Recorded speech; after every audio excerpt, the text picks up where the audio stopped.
Hello everyone, welcome back to my channel Mukti's cooking world. আজ আমি আপনাদের সাথে একটা ভিন্ন ধরনের পাটিসাপটা পিঠার রেসিপি শেয়ার করব। এটার নাম হচ্ছে ডিম সুন্দরী পাটিসাপটা পিঠা।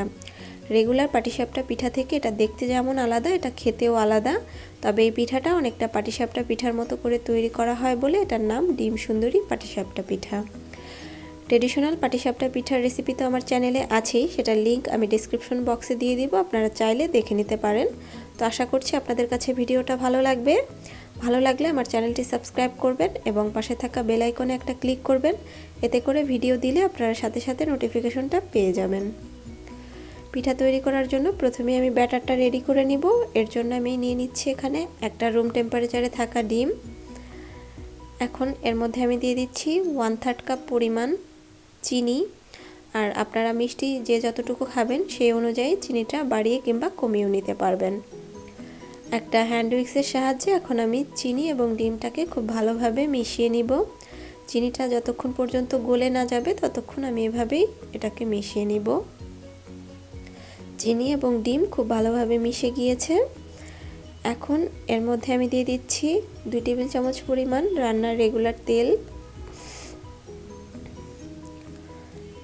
দিয়ে দিচ্ছি এখানে আমি আগে থেকে জাল করে রাখা নরমাল তাপমাত্রায় থাকা 1 কাপ পরিমাণ দুধ।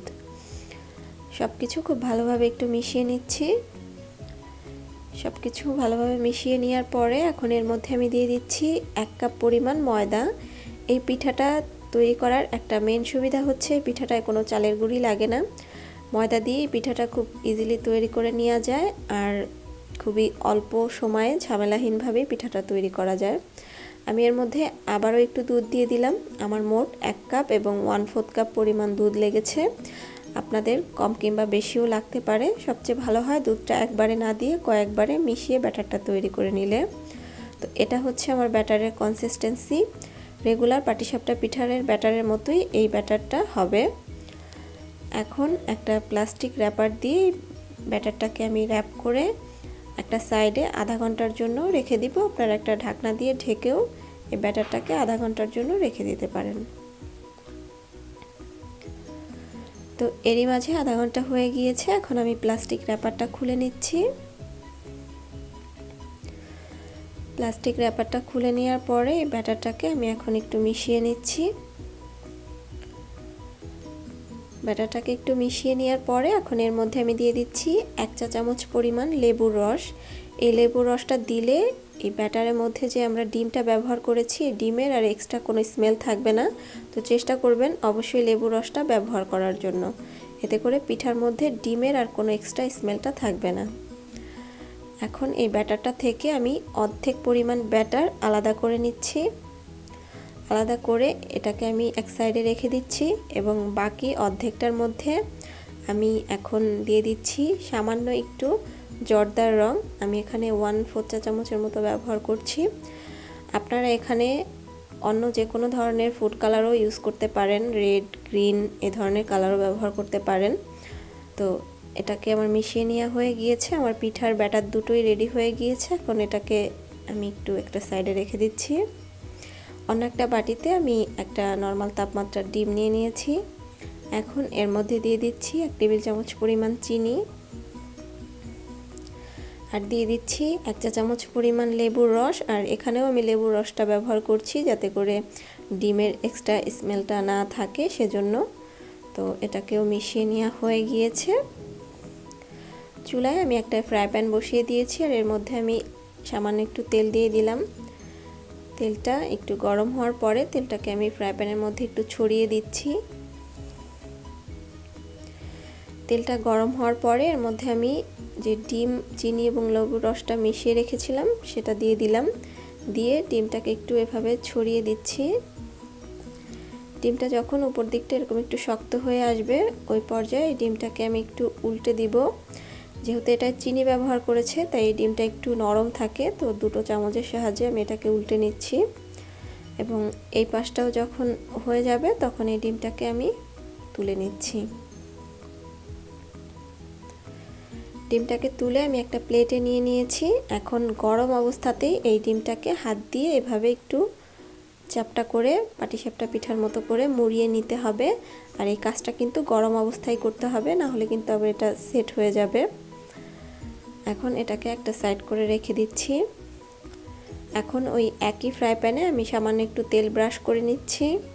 তেলটা একটু ব্রাশ করে নেওয়ার পরে এর মধ্যে আমি যে পিঠার ব্যাটারটা রেডি করে রেখেছিলাম সেখান থেকে সাদা যে ব্যাটারটা সেটার 1 চামচ দিয়ে দিলাম। দিয়ে আমি নর্মাল পাটিসাপটার ব্যাটারের মতোই ছড়িয়ে দিলাম। এবার ঢাকনা দিয়ে ঢেকে অপেক্ষা করব 30 থেকে 40 সেকেন্ড। 30-40 সেকেন্ড পরে ঢাকনাটা খুলে নিচ্ছি এবং এটাকে আমি উল্টে দিচ্ছি। উল্টে দেওয়ার পরে এই পাশটাকেও 30 থেকে 40 মিনিট একটু ভেজে নিব। 30-40 সেকেন্ড পরে এখন এই রুটিটাকে আমি নামিয়ে নিচ্ছি। নামিয়ে আমি ওই প্লেটেই নিয়ে নিচ্ছি। এখন এই রুটিটাকে গরম অবস্থাতেই হাতের সাহায্যে ডিমটা দিয়ে তারপরে ডিমের সাথে রুটিটাকে এভাবে ফোল্ড করে নিতে হবে।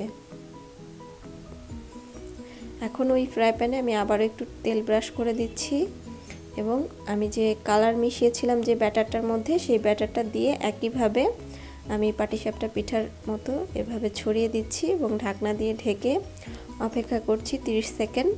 30 সেকেন্ড পরে আমি আবারও ঢাকনাটা খুলে নিচ্ছি এবং এটাকেও একইভাবে আমি উল্টে দিচ্ছি।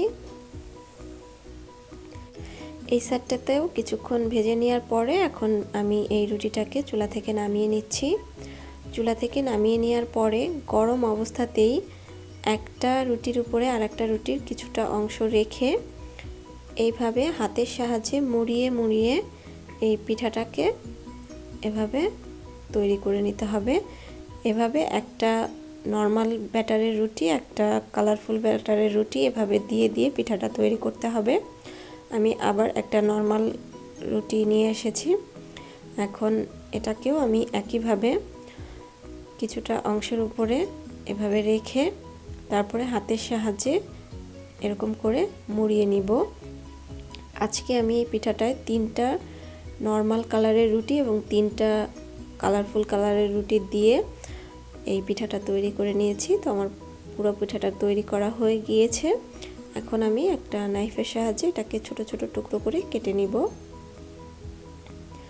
আপনাদের মধ্য থেকে কেউ যদি আমার কোনো রেসিপি বাসায় ট্রাই করে সেটার পিকচার আমার সাথে শেয়ার করতে চান তাহলে আপনারা আমার ফেসবুক গ্রুপে জয়েন হয়ে সেটা করতে পারেন। আমি গ্রুপের লিঙ্কটা ডেসক্রিপশন বক্সে দিয়ে দিব, আপনারা চাইলে চেক করে নিতে পারেন। তো কেটে নেওয়ার পরে এই হচ্ছে আমার পিঠার অবস্থা। তো কেটে নেওয়ার পরে দেখতে পিঠাটা এরকম হবে। তো তৈরি হয়ে গেল আমার অসম্ভব সুন্দর ডিম সুন্দরী পাটিসাপটা পিঠা। এই পিঠাটা আপনারা যে কোনো আখ, গায়ে হলুদ বা পারিবারিক অনুষ্ঠানগুলোতে তৈরি করতে পারেন। ডাইনিং টেবিলের সৌন্দর্য বহুগুণ বাড়িয়ে দিবে। তো আশা করছি আপনাদের কাছে আমার আজকের এই ভিডিওটা ভালো লেগেছে। তাহলে আজকের মতো এখানেই বিদায় নিচ্ছি। সবাই অনেক বেশি ভালো থাকবেন। আল্লাহ হাফেজ।